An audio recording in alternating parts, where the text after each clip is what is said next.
حضور علیہ السلام نے غم کا طریقہ بتلایا، بال بکھیرو، واویلا کرو،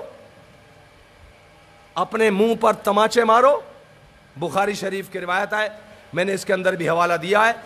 بخاری شریف کی روایت ہے، جناب رسول اللہ صلی اللہ علیہ وسلم نے فرمایا لیس منا من ضرب الخدود وشق الجیوب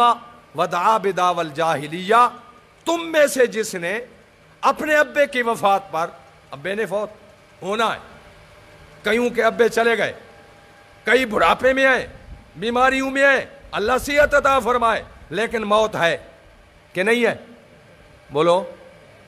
ابا فوت ہو گیا، امی فوت ہوگی، صدمہ لگے گا، نوجوان بیٹا فوت ہوا، صدمہ لگے گا، لیکن پاک پیغمبر فرماتے ہیں لوارث نہیں ہو، صدمہ ایسے گزارو جیسے میں محمد نے تمہیں طریقہ بتلایا۔ اور اگر تم نے یاد رکھو لیس منا، میرے پاک پیغمبر کے حدیث ہے لیس منا من ضرب الخدود وشق الجیوب،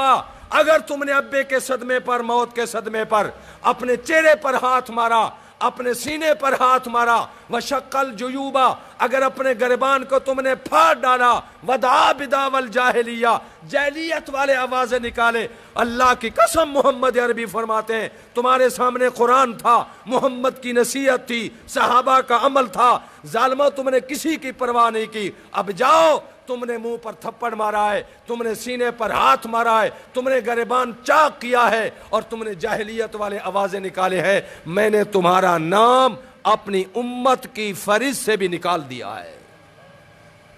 لیس منا، لیس منا، خبردار تم آج کے بعد محمد کی امت میں بھی شامل نہیں ہو۔ اور ہمارے گھروں میں ہو رہا ہے، ہماری موت اور فوت پر ہو رہا ہے ایسے، اور ہم آنکھوں سے دیکھ رہے ہیں۔ اور ایک حدیث پاک میں آئے، میرے پاس موجود ہے لکھی ہوئی، ادھر دیکھو، جناب رسول اللہ صلی اللہ علیہ وسلم نے فرمایا من ضرب یدہ علی فخذہ فقد حبط عملہ،